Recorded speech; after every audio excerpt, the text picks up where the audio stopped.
Del Evangelio según San Mateo, capítulo 7, versículos del 15 al 20. En aquel tiempo Jesús dijo a sus discípulos: «Cuidado con los falsos profetas. Se acercan a ustedes disfrazados de ovejas, pero por dentro son lobos rapaces. Por sus frutos los conocerán. ¿Acaso se recogen uvas de los espinos o higos de los cardos? Todo árbol bueno da frutos buenos, y el árbol malo da frutos malos. Un árbol bueno no puede producir frutos malos, y un árbol malo no puede producir frutos buenos. Todo árbol que no produce frutos buenos es cortado y arrojado al fuego. Así que por sus frutos los conocerán». Palabra del Señor.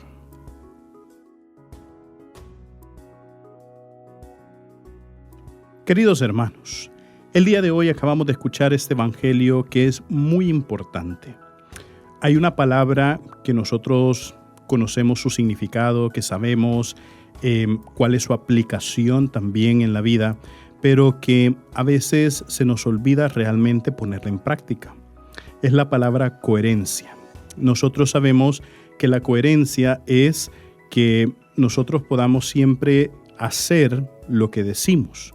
Por ejemplo, si yo digo iré a correr o soy un deportista, tengo que ser coherente al momento de salir a correr o hacer deporte, ¿verdad? Porque yo no puedo decir soy un gran deportista, pero paso sentado todo el día o acostado todo el día, ¿verdad? No soy coherente con lo que estoy diciendo.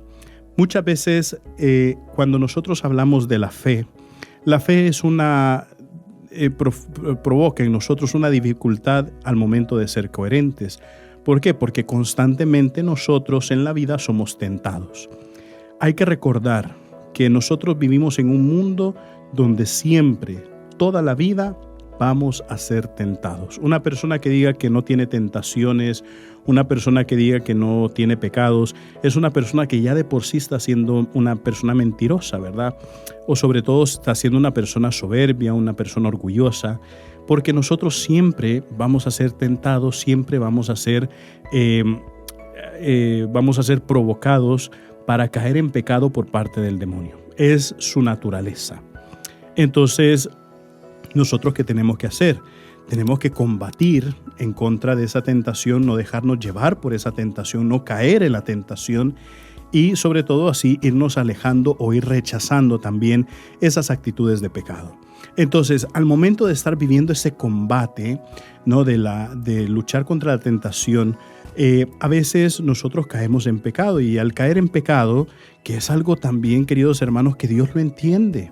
Dios entiende a veces nuestra debilidad, Dios entiende nuestra caída, Dios entiende también nuestra falta de fortaleza o de voluntad al momento de caer en un pecado, en una falta grave, ¿verdad? Y entonces, ¿qué tenemos que hacer? Arrepentirnos de eso que hemos cometido, confesarnos y recobrar la gracia. No es algo que nosotros tenemos que sentirnos avergonzados por eso. Lo difícil, queridos hermanos, es justamente eso. ¿Qué tipo de frutos estamos nosotros produciendo en medio del mundo? Porque la coherencia es eso. Cuando nosotros somos coherentes en la vida, producimos mucho fruto, ¿no? Una persona, por ejemplo, que es muy buena en las actividades que hace, nosotros la consideramos como una persona experta y decimos qué bueno es aquel deportista, qué bueno es aquella persona en los negocios que hace. Y cuando vemos que hay una persona que es buena en las virtudes, decimos qué buen hombre o qué buena mujer, ¿verdad? Y de por sí mismo va gozándose de esa fama que es justamente lo que manifiesta. Pero no solamente basta manifestar las cosas en el exterior, sino también vivirlo en el interior. No es que yo me voy a presentar como una persona buena en el mundo, pero en el interior no rezo.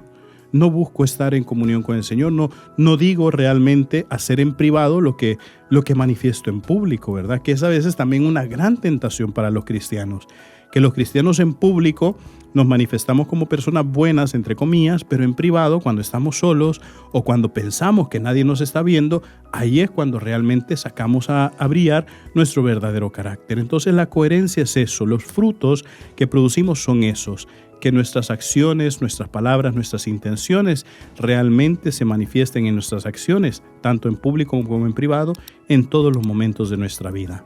Recuerden, mis queridísimos hermanos, nosotros somos lo máximo para Cristo. Así sea.